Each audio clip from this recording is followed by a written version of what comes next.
और जब ये देश आजाद हुआ तो इस सेवा का इतना महत्व था कि उसके बाद ये बन गया IAS। सिविल सेवक कौन है? Policy makers. अब जिस देश को तुम्हें लूटना है, अगर उस देश के लोगों को तुम नीति निर्माता बनाओगे तो लूटना संभव रहेगा। अगर तुम्हारा झगड़ा किसी डॉक्टर से हो जाए, इंजीनियर से हो जाए, तो ऐसे लोग सीधे थाने की तरफ जाएंगे। लेकिन अगर तुम्हारा झगड़ा कसाई से हो गया, आज फॉर्च्यूनर रखना लग्जरी नहीं, तुम खरीद लाए, घर पे खड़ी कर दी है, खड़ी है 2 महीने से, लेकिन घोड़ा रखना आज भी लग्जरी है।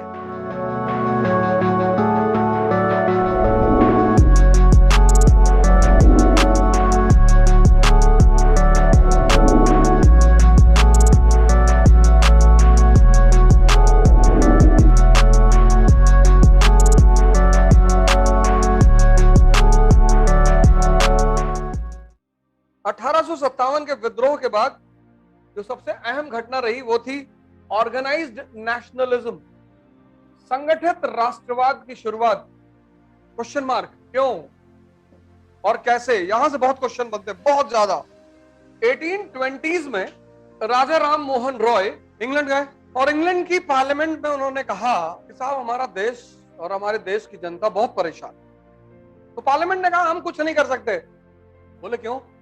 बोले क्योंकि आपके देश का जो शासन है वो एक कंपनी के हाथ में है, east India company.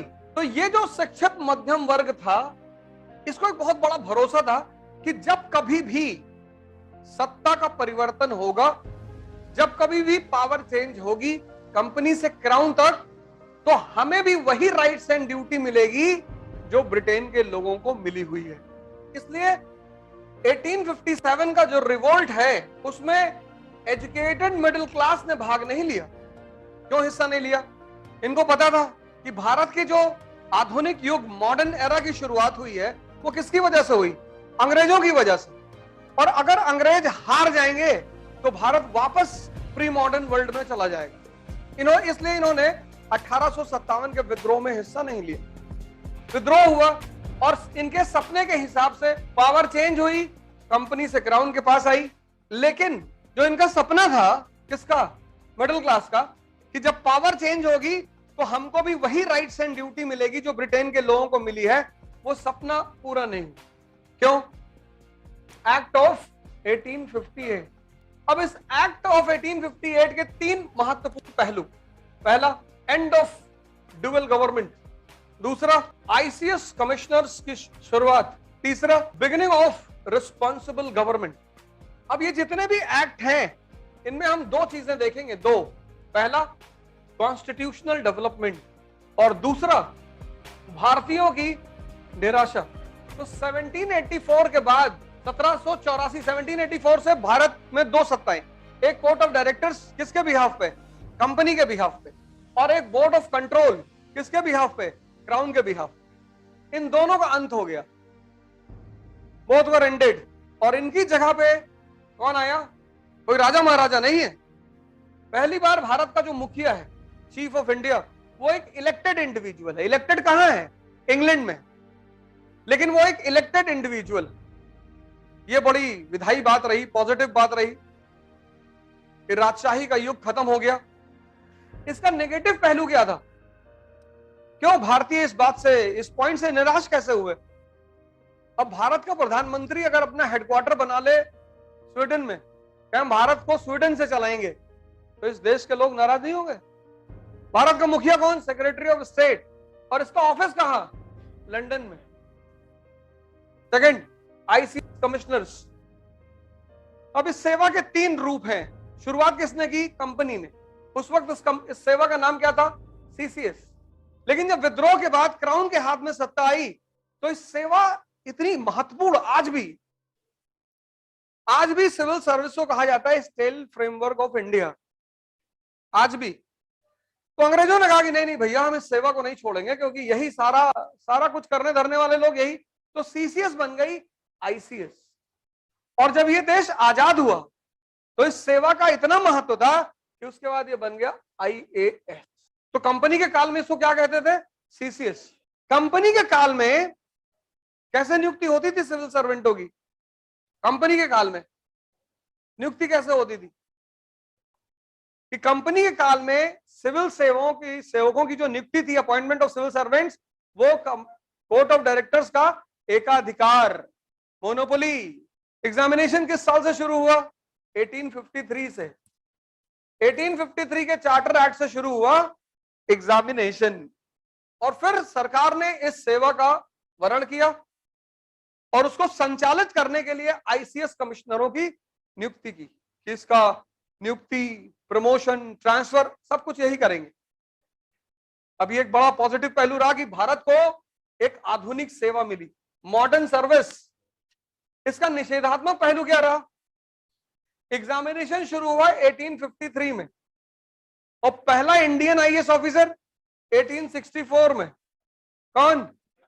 Satyendranath Tagore. कितने साल बाद? 11 साल। सिविल सेवक कौन है? Policy makers. अब जिस देश को तुम्हें लूटना है, अगर उस देश के लोगों को तुम नीति निर्माता बनाओगे तो लूटना संभव रहेगा। जिस घर को तुम्हें लूटना है, उस घर के लोगों को उस घर का चौकीदार बना दोगे। नहीं, चौकीदार कहने का मतलब मेरा कुछ और नहीं है, केयरटेकर, केयरटेकर, चौकीदार नहीं। आजकल मैं कुछ भी कह दे रहा हूं, उल्टा ही चला जा रहा है। तो इस सेवा की शुरुआत 1853 में हुई, लेकिन मैंने कहा पहला भारतीय सदस्य 1864 में, 11 साल बाद। अब अंग्रेजों के सामने मजबूरी यह थी कि वो सीधे तौर पर भारतीयों को अलग नहीं कर सकते थे, लेकिन भारतीयों को इस सेवा में ले भी नहीं सकते थे, क्योंकि ये थे पॉलिसी मेकर्स। तो जिस देश को लूटना है, अगर उसी देश के लोगों को तुम पॉलिसी मेकर बनाओगे तो लूटना संभव नहीं होगा। तो उन्होंने क्या किया कि भारतीय इसमें ना जा सके, उसके लिए कई सारे टर्म एंड कंडीशन बना दिए। जैसे पहला कि एग्जामिनेशन सेंटर सिर्फ इंग्लैंड में होगा। जिस देश में 90% जनता गरीब है, वो इंग्लैंड में जाएगी एग्जाम देने। शास्त्री जी नदी तैर करके स्कूल जाते थे, तो नदी तैर कर क्रॉस करना आसान है, 7 समंदर। दूसरा उन्होंने कंडीशन बनाया कि Latin will be the compulsory language, English नहीं, लैटिन। अब मैंगो कितना छोटा सा नाम इंग्लिश में, Mangifera indica, tiger, Panthera tigris, Homo sapien, Latin. Hindi हम बोल नहीं पाते, इंग्लिश हमें कायदे से आती नहीं, this that why cow buffalo याद करके हम किसी तरह अपना काम चलाते हैं, लैटिन। और तीसरी शर्त उन्होंने रखी, हॉर्स राइडिंग। और हॉर्स इस देश का नहीं है, इस उपमहाद्वीप का नहीं है, हॉर्स है इराक का, ईरान का, टर्की का। और हॉर्स की मिनिमम हाइट है 7 फीट। हमारे लिए गाड़ी सही है हीरो होंडा स्प्लेंडर। और घोड़ा रखना आज भी लग्जरी है, आज भी। आज फॉर्च्यूनर रखना लग्जरी नहीं, तुम खरीद लाए, घर पे खड़ी कर दिए, खड़ी है 2 महीने से। लेकिन घोड़ा रखना आज भी लग्जरी है, क्योंकि 20 किलो चना डेली तो खाएगा ना, तुम कहीं जाओ या ना जाओ। Horse riding. तो जिस देश में 90% लोग गरीब हैं, वो हॉर्स राइडिंग सीखेंगे कहां से? तो वो खुद ब खुद इस एग्जामिनेशन से बाहर हो जाएंगे। ये था इसका नेगेटिव पहलू कि आईसीएस में इंडियंस को नहीं जाने देना है। तीसरा, रिस्पॉन्सिबल गवर्नमेंट। पहली बार भारत में रिस्पॉन्सिबल गवर्नमेंट की शुरुआत, कि जो देश का मुखिया है उसके खिलाफ आप केस फाइल कर सकते हैं। बड़ी अच्छी बात। आज टीटी अगर पकड़ ले ट्रेन में ना, तो अच्छे अच्छों की हालत खराब कर देता है। तुमने कहा टिकट है मेरे पास, उसने फाड़ के फेंक दिया, बोला अब तुम्हारी पुलिस वालों ने रात में गाड़ी रोक ली, तुम्हें पोल्यूशन दिखा दिया, डीएल दिखा दिया, सारे कागज दिखा दिए, बोले उल्टा चला रहा था। आज जब इस देश में 80% लोग लिटरेट हैं और इंडिपेंडेंट कंट्री है, तब एक एसएचओ से के खिलाफ मुकदमा दायर करना मुश्किल है। और जब देश में 90% इलिटरेट थे और देश गरीब था और गुलाम था, तब यह पॉसिबल था कि सेक्रेटरी ऑफ स्टेट के खिलाफ मुकदमा दायर किया जाए? नहीं। अब हर व्यक्ति विरोध करता है अपने क्लास के हिसाब से। अगर तुम्हारा झगड़ा किसी डॉक्टर से हो जाए, इंजीनियर से हो जाए, तो ऐसे लोग सीधे थाने की तरफ जाएंगे, कचहरी जाएंगे, कानून का सहारा लेंगे, पढ़े लिखे लोग हैं ना। लेकिन अगर तुम्हारा झगड़ा कसाई से हो गया, तो पता नहीं जो भी करे, लेकिन विरोध भी क्लास पर डिपेंड करता है। तो this act was a shock for educated middle class. इन्होंने एक सपना देखा था कि क्राउन के शासन के साथ हमारे भी अधिकार बढ़ेंगे, ऐसा नहीं हुआ। तो यहीं से क्या हुआ, प्रमोशन टू पॉलिटिकल पार्टीज। अब इस एजुकेटेड मिडिल क्लास को विरोध करना है तो कैसे करेगा, वो पॉलिटिकल पार्टीज बनाएगा। पर सरकार ने कहा कि अरे भैया, इतना बड़ा बवाल हम निपट रहे थे, 1857 का विद्रोह, हमको थोड़ा सा सांस तो लेने दो यार, हम दे रहे हैं ना तुम्हें, जो तुम चाहते हो वो दे रहे हैं। तो ठीक 1857 के विद्रोह, 1858 के एक्ट के बाद आया एक्ट ऑफ 1861, विधायिका का जन्म।